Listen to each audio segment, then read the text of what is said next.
जय श्री कृष्णा।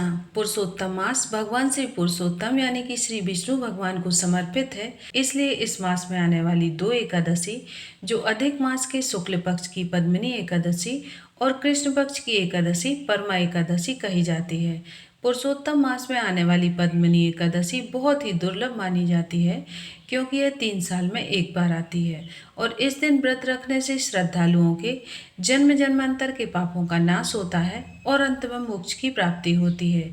इसका व्रत सभी गृहस्थ जनों को अवश्य रखना चाहिए। इस बार एकादशी की तिथि 2 दिन पड़ने के कारण असमंजस बना हुआ है कि किस तिथि में व्रत रखना सही होगा, और साथ ही इस बार एकादशी के दिन भद्रा भी लग रही है। तो चलिए जान लेते हैं कि एकादशी का व्रत किस दिन रखा जाएगा और इस व्रत का पारण करने का जो शुभ मुहूर्त होगा वह कब से कब तक रहेगा। तो पंचांग के अनुसार एकादशी तिथि इस बार 26 मई दिन मंगलवार को सुबह 5:12 से शुरू हो रही है और 27 मई दिन बुधवार को 6:22 पर एकादशी तिथि का समापन होगा।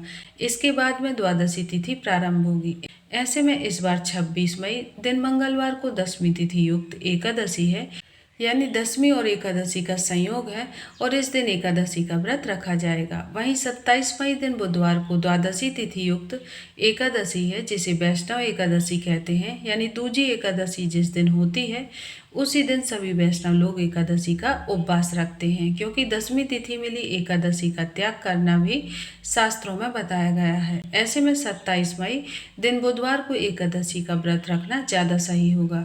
हालांकि बहुत से लोग सुनकर एक दिन पहले से ही जब एकादशी लग जाती है तो उसी दिन व्रत रख लेते हैं। तो हमने आपको यही बताया है कि द्वादशी तिथि मिली एकादशी का ही व्रत हमेशा रखना चाहिए। लेकिन जो लोग अपनी श्रद्धा के अनुसार दसवीं तिथि मिली एकादशी का व्रत रखना चाहते हैं तो वह इस बार मंगलवार को व्रत रख सकते हैं, लेकिन अगले दिन व्रत का पारण आपको सही समय पर ही करने से व्रत का आपको पूर्ण फल प्राप्त होगा।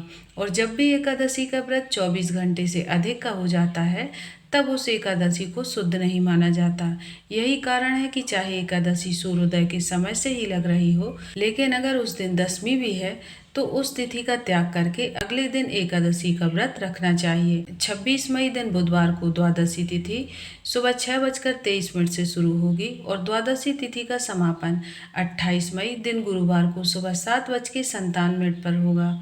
26 मई मंगलवार को भद्रा का समय भद्रा काल शाम 5:42 से शुरू होगा और अगले दिन सुबह 5:25 पर भद्रा की समाप्ति होगी। भद्रा का वास पाताल लोक में रहेगा। तो अब जो भी श्रद्धालु दसवीं तिथि मिली एकादशी का व्रत रख रहे हैं, यानी कि 26 मई मंगलवार को जो लोग व्रत रखेंगे तो उन्हें 27 मई बुधवार को दोपहर में 1:31 से लेकर 3 बजे के बीच में ही व्रत खोलना होगा। इससे पहले केवल आप पूजा कर सकते हैं। इससे पहले व्रत खोलने का कोई भी शुभ मुहूर्त नहीं है, क्योंकि हरिवासर का समय रहेगा और हरिवासर द्वादशी तिथि लगते ही प्रारंभ होता है। तो श्रद्धालु हरिवासर के समय या जानबूझकर गलत समय में व्रत का पालन करते हैं तो उनके द्वारा रखे गए व्रतों का पुण्य नष्ट हो जाता है।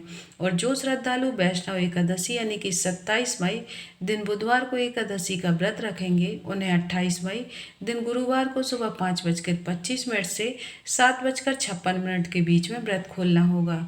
तो यह थी आज की वीडियो। आशा करती हूँ कि आपको आज की जानकारी अच्छी लगी होगी। वीडियो की जानकारी अच्छी लगी हो तो इसे लाइक करें, अपने परिवार और दोस्तों में शेयर करें, ताकि वह भी सही जानकारी के साथ व्रत कर सकें। और ऐसे ही व्रत त्योहार पूजा विधि से संबंधित वीडियो देखने के लिए हमारे चैनल प्रियंका धर्म ज्ञान को सब्सक्राइब करें। मिलते हैं अगले वीडियो में। धन्यवाद। जय श्री कृष्णा।